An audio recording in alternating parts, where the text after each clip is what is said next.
సభకు నమస్కారం. ఈ కార్యక్రమానికి ముఖ్య అతిథిగా విచ్చేసిన మన అందరి అభిమాన నాయకులు, ఈ రాష్ట్ర ముఖ్యమంత్రి వర్యులు పెద్దలు రేవంత్ రెడ్డి గారికి, ఉప ముఖ్యమంత్రి వర్యులు బట్టి విక్రమార్క గారికి, సహచర మంత్రివర్యులు కోమటిరెడ్డి వెంకటరెడ్డి గారికి, ఉత్తమ్ కుమార్ రెడ్డి గారికి, సహచర ఎమ్మెల్యేలు చాలామంది ఉన్నారు, వారందరికీ, సిఎస్ గారికి, కలెక్టర్ గారికి, ఎస్పీ గారికి, వివిధ హోదాల్లో ఉన్న అధికారులు, వివిధ హోదాల్లో ఉన్న ప్రజాప్రతినిధులు, పుర ప్రముఖులు, మీడియా మిత్రులు, ఈ కార్యక్రమానికి పెద్ద ఎత్తున తరలి వచ్చిన నా కుటుంబ సభ్యులందరికీ శిరస వంచి పేరు పేరున హృదయపూర్వక నమస్కారాలు, వందనాలు. ఈరోజు స్వతంత్ర దినోత్సవం. మీ అందరికీ మనస్ఫూర్తిగా స్వతంత్ర దినోత్సవ శుభాకాంక్షలు తెలుపుకుంటూ, కాంగ్రెస్ పార్టీ ఏదైతే కలల కని ఆనాటి కాంగ్రెస్ ముఖ్యమంత్రిగా దివంగత నేత రాజశేఖర రెడ్డి గారు గోదావరి నీటిని కృష్ణా పరివాహక ప్రాంతాలకు తేవాలని తపనతో ప్రాజెక్టులు చేపడితే,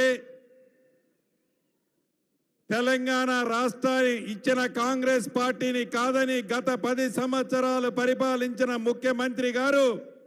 ఎన్ని కుళ్ళు కుతంత్రాలు పన్ని కింద మీద పడ్డా 10 సంవత్సరాలలో చొక్క నీరు కూడా నాడివ్వల. మళ్ళీ కాంగ్రెస్ ముఖ్యమంత్రిగా గౌరవ రేవంత్ రెడ్డి గారు చేతుల మీద ఏ ప్రాజెక్ట్ అయితే కాంగ్రెస్ పార్టీ చేపట్టిందో అదే ప్రాజెక్టుని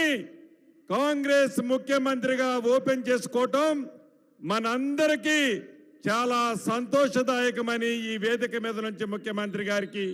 తెలంగాణ ప్రజలకు కూడా తెలియజేస్తున్నాను. అంతేకాదు, ఇందాక తుమ్మల గారు చెప్పినట్లు రైతును రాజును చేయాలని ఎన్నికల ముందు మన నాయకులు రాహుల్ గాంధీ గారు వరంగల్లో ఏదైతే మాటిచ్చారో, తెలంగాణ రాష్ట్రంలో మార్పు కావాలని ఇందిరమ్మ రాజ్యాన్ని తెచ్చుకున్న తర్వాత ఆనాటి ప్రభుత్వం మన నెత్తిన 7,18,000 కోట్లు అప్పు భారాన్ని పెట్టిపోతే నెలవారీ జీతాలు కూడా ఇవ్వలేని ఈ రాష్ట్ర ప్రభుత్వం మనము ప్రభుత్వం చేపట్టినాడు ఉంటే, ప్రగాఢమైన సంకల్పంతో గౌరవ ముఖ్యమంత్రి గారు, ఉప ముఖ్యమంత్రి గారు రైతుని రాజును చేయాల్సిన ఎన్ని ఇబ్బందులైనా 31,000 కోట్లు 2 లక్షల రూపాయల రుణమాఫీ మనం చెయ్యాలి అని కింద మీద పడి ఈనాడు ఆ కార్యక్రమాన్ని వైరా వేదికగా పూర్తి చేసుకోవడం జరుగుతుంది. అంతేకాదు, ప్రభుత్వం ఏర్పడిన తర్వాత ఎన్నికల ముందు ఏవైతే హామీలు ఇచ్చామో హామీలన్నీ యుద్ధ ప్రాతిపదిక మీద ఈనాడు ప్రజలకు అందిస్తుంది మన ప్రభుత్వం, ఇందిరమ్మ ప్రభుత్వం. ఎన్ని ఇబ్బందులు వచ్చినా, ఎన్ని కష్టాలు వచ్చినా తప్పకుండా ప్రజలకి అండదండలుగా మేము, మాకు అండదండలుగా మీరు గతంలో ఉన్నారు, భవిష్యత్తులో కూడా ఉంటారు అని మనస్ఫూర్తిగా నేను నమ్ముతున్నా. మరొక్కసారి ఇంత పెద్ద ఎత్తున గౌరవ ముఖ్యమంత్రి గారికి, మిగతా మంత్రులు